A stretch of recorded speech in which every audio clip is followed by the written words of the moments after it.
मृत आत्माओं का वार्तालाप भाग 12।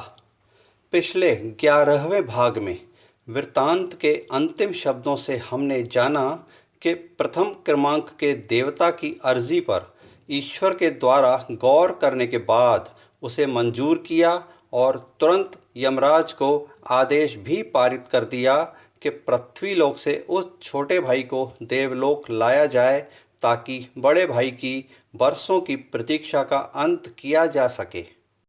पृथ्वीलोक में एक दिन सवेरे की उत्तम बेला में जब घर की पोती स्कूल जाने के लिए तैयार होकर बाहर वरांडे के पूजा स्थल पर आई तो हैरान परेशान हो गई, क्योंकि उसके दादाजी अपने माता पिता की स्थापित मूर्तियों के चरणों में साष्टांग अवस्था में पड़े नजर आए। ईश्वरीय आदेश पर अमल हो चुका था और बड़ी बड़ी मूछों वाले काले भैंसे पर सवार यमराज जी उस नेक प्राणी के प्राण निकाल के जा चुके थे। केवल शरीर वहां पड़ा था। चूंकि वो पोती सर्वज्ञाता थी, सो जान गई कि इस जन्म के उसके प्रिय दादाजी और पूर्व जन्म का उसका कुपुत्र अब जा चुका था। गहरी सांस लेकर उसने स्थिति को स्वीकार किया और ऊपर अपनी बहुत अच्छी सुशील गुणवंती संस्कारी अपनी मम्मी के पास चल दी।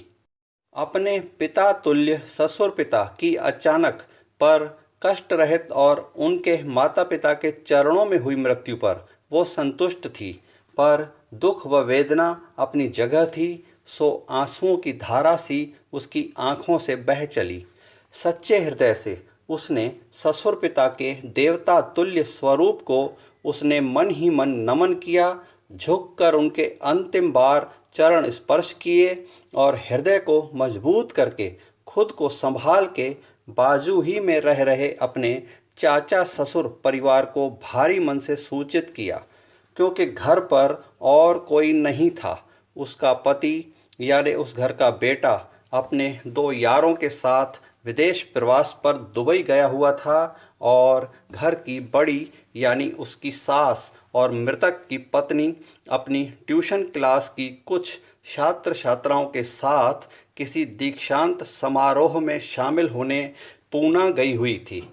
चाचा ससुर ने स्थिति को संभाला और पहला समाचार अहमदाबाद तीनों भाइयों को भेजा। तुरंत ही तीनों भाई हवाई यात्रा से जबलपुर और वहां से टैक्सी करके 4-5 घंटे में तो कटनी पहुंच गए।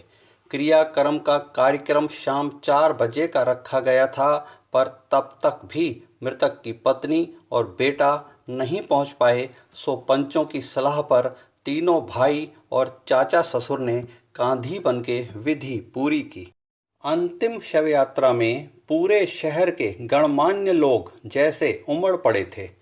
चूंकि एक तो पहले ही वो शहर के पूर्व प्रतिष्ठित माननीय सज्जन का पुत्र था, और फिर वो एक ऐसे शहर के प्रतिष्ठित परिवार से व्यापार में भाईवारी के द्वारा भी पहचाना जाता था, जिस परिवार की साख शहर में विशेष थी।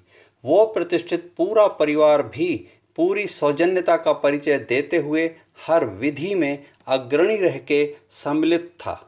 एक कारण व्यक्तिगत रूप से ये भी प्रचलित था, जो उसने घर में माता पिता की मूर्तियां स्थापित करवा के मंदिर बना रखा था और माता पिता को भगवान का दर्जा देकर मातृ पितृ भक्त के रूप में पूरे शहर में विख्यात था।